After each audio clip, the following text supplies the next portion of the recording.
नमस्कार। आज हम बात करने वाले हैं फास्टिंग यानी उपवास के पीछे के साइंस की। और ये कोई सुनी सुनाई बातें नहीं हैं, बल्कि हम सीधे new England journal of medicine जैसे दुनिया के टॉप मेडिकल जर्नल्स की रिसर्च से मिली जानकारी को समझने की कोशिश करेंगे। तो सवाल यह है कि फास्टिंग का मतलब क्या सिर्फ भूखे रहना है या फिर इसके पीछे कोई बड़ी कहानी छिपी है। देखिए, ज्यादातर लोग इसे या तो एक धार्मिक परंपरा मानते हैं या फिर वजन घटाने का एक तरीका। पर क्या यह कहानी यहीं खत्म हो जाती है या इसके पीछे कोई ठोस साइंस भी है? चलिए आज इसी की तह तक चलते हैं। तो इस पूरी पड़ताल में हम इन 6 हिस्सों को एक-एक करके देखेंगे। परंपरा से लेकर वजन, शुगर कंट्रोल, दिमाग पर असर, शरीर की अंदरूनी सफाई और आखिर में इन सबका वैज्ञानिक निचोड़ क्या है। तो चलिए पहले हिस्से से शुरू करते हैं। देखिए, फास्टिंग अब सिर्फ एक पुरानी परंपरा या रीति रिवाज नहीं रह गया है। आज का मॉडर्न साइंस इसे एक बिल्कुल नए और गंभीर नजरिए से देख रहा है। और ये नजरिया हवा में नहीं बना है। हम जो भी बात कर रहे हैं उसका आधार बहुत ठोस है।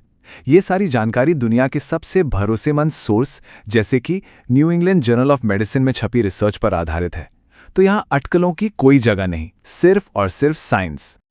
अच्छा, तो अब उस टॉपिक पर आते हैं जिसकी वजह से शायद सबसे ज्यादा लोग फास्टिंग की तरफ खिंचे चले आते हैं। वो है वजन और शरीर की चर्बी पर इसका असर। ये फायदा सबसे पहले नजर आता है, लेकिन सवाल ये है कि इसके पीछे का साइंस क्या है। तो चलिए सीधे आंकड़ों पर नजर डालते हैं। एक बहुत ही पॉपुलर तरीका है 16-8 इंटरमिटेंट फास्टिंग। इस पर एक 12 हफ्ते की स्टडी हुई और पता चला कि इसमें हिस्सा लेने वालों ने औसतन 3 से 5% तक वजन घटाया। अब ये सुनने में शायद कम लगे, लेकिन ये सिर्फ कुछ किलो की बात नहीं है, ये एक साइंटिफिकली प्रूव्ड नतीजा है।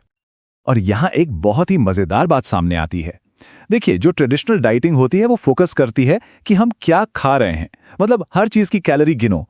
लेकिन फास्टिंग का साइंस एक अलग ही सवाल पूछता है कि हम कब खा रहे हैं। और सच कहूं तो कई लोगों के लिए यह पता करना कि कब खाना है, इस बात का हिसाब रखने से कहीं ज्यादा आसान है कि क्या क्या खाना है। और बात सिर्फ वजन के कांटे पर दिखने वाले नंबर की नहीं है। रिसर्च ये बताती है कि फास्टिंग सीधे तौर पर विसरल फैट पर हमला करता है। ये वो वाला फैट है जो दिखता नहीं, लेकिन सबसे ज्यादा खतरनाक होता है। ये हमारे अंदरूनी अंगों जैसे लिवर और किडनी के चारों तरफ जमा हो जाता है और बड़ी बड़ी बीमारियों की जड़ बनता है। और फास्टिंग इसे कम करने का एक बहुत ही कारगर तरीका है। तो वजन और फैट की बात तो हो गई, अब थोड़ा और अंदर चलते हैं और शरीर की इंटरनल मशीनरी को समझते हैं। हमारा अगला पड़ाव है शुगर कंट्रोल और डायबिटीज का खतरा, मतलब कि हमारा शरीर एनर्जी को कैसे मैनेज करता है। अब आगे बढ़ने से पहले एक टर्म को समझना बहुत जरूरी है, इंसुलिन रेजिस्टेंस। इसे ऐसे समझिए, मान लीजिए इंसुलिन एक चाबी है जो हमारे सेल्स का ताला खोलकर शुगर को अंदर जाने देती है ताकि हमें एनर्जी मिले। इंसुलिन रेजिस्टेंस वो हालत है जब ये ताले खराब हो जाते हैं और चाबी काम करना बंद कर देती है। नतीजा, शुगर खून में ही घूमती रहती है और यही चीज आगे चलकर टाइप 2 डायबिटीज बन जाती है। तो सवाल यह है कि फास्टिंग इसमें क्या करता है। देखिए, ये इस समस्या पर कई तरफ से काम करता है। पहला, ये फास्टिंग ब्लड शुगर लेवल को कम करता है। दूसरा और सबसे जरूरी, ये उन खराब हुए तालों को ठीक करता है, मतलब सेल्स को इंसुलिन के लिए दोबारा सेंसिटिव बनाता है। इससे होता यह है कि खाने के बाद जो अचानक से शुगर बढ़ती है वो कंट्रोल में रहती है और ओवरऑल मेटाबॉलिक सिंड्रोम का रिस्क भी घट जाता है। चलिए अब शरीर से निकलकर दिमाग की बात करते हैं। एक ऐसा फायदा जिसके बारे में शायद आपने कभी सोचा भी नहीं होगा। फास्टिंग और हमारे ब्रेन की हेल्थ के बीच एक बहुत ही गहरा और हैरान करने वाला कनेक्शन है। और इस कनेक्शन को समझने के लिए हमें मिलना होगा BDNF से। इसका पूरा नाम है ब्रेन डिराइव्ड न्यूरोट्रॉफिक फैक्टर, पर इसे आसान भाषा में दिमाग का फर्टिलाइजर या खाद कह सकते हैं। ये एक ऐसा कमाल का प्रोटीन है जो हमारे ब्रेन के सेल्स को ग्रो करने, उन्हें रिपेयर करने और मजबूत बनाने में मदद करता है। मतलब सीधी सी बात, हमारी याददाश्त और सीखने की क्षमता के लिए यह बहुत जरूरी है। और साइंस क्या कहता है? साइंस कहता है कि फास्टिंग करने से शरीर में इसी BDNF का प्रोडक्शन बढ़ जाता है। इसका लॉन्ग टर्म फायदा यह है कि हमारा दिमाग स्ट्रेस और उम्र के असर से लड़ने के लिए ज्यादा तैयार हो जाता है। आप इसे दिमाग के लिए एक तरह का सुरक्षा कवच समझ सकते हैं।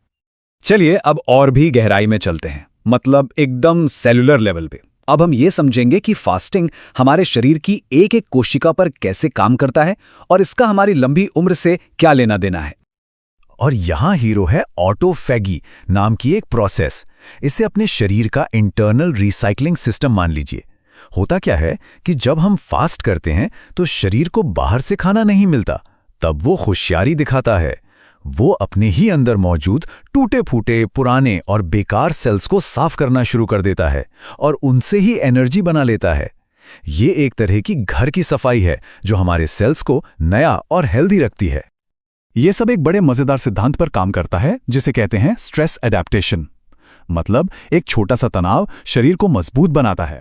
बिल्कुल वैसे ही जैसे थोड़ी बहुत एक्सरसाइज करने से हमारी मसल्स स्ट्रांग होती हैं, ठीक उसी तरह थोड़ी देर भूखे रहने का ये जो हल्का सा स्ट्रेस है, ये हमारे सेल्स को मजबूत बनाता है। ये स्ट्रेस उनके अंदर के डिफेंस और रिपेयर सिस्टम को एक्टिवेट कर देता है और नतीजा, हमारे सेल्स बीमारियों से लड़ने के लिए पहले से ज्यादा ताकतवर हो जाते हैं। और एक और जबरदस्त फायदा है शरीर की अंदरूनी सूजन यानी इन्फ्लेमेशन में कमी। देखिए, ये जो क्रॉनिक इन्फ्लेमेशन है ना, ये दिल की बीमारी से लेकर आर्थराइटिस तक कई बड़ी बड़ी बीमारियों की जड़ है। और स्टडीज में ये साफ देखा गया है कि फास्टिंग से सी रिएक्टिव प्रोटीन यानी सीआरपी जैसे इन्फ्लेमेशन मार्कर कम होते हैं। इससे हमारे इम्यून सिस्टम को आराम मिलता है और वो शरीर को हील करने पर ज्यादा ध्यान दे पाता है। तो हमने वजन, शुगर, दिमाग और सेल्स, इन सबको अलग अलग समझा। अब आखिरी हिस्से में इन सारे धागों को जोड़कर एक पूरी तस्वीर बनाने की कोशिश करते हैं। ये टेबल देखिए, ये साफ साफ बताती है कि ये सारे फायदे आपस में कैसे जुड़े हैं। ये अलग अलग नहीं है।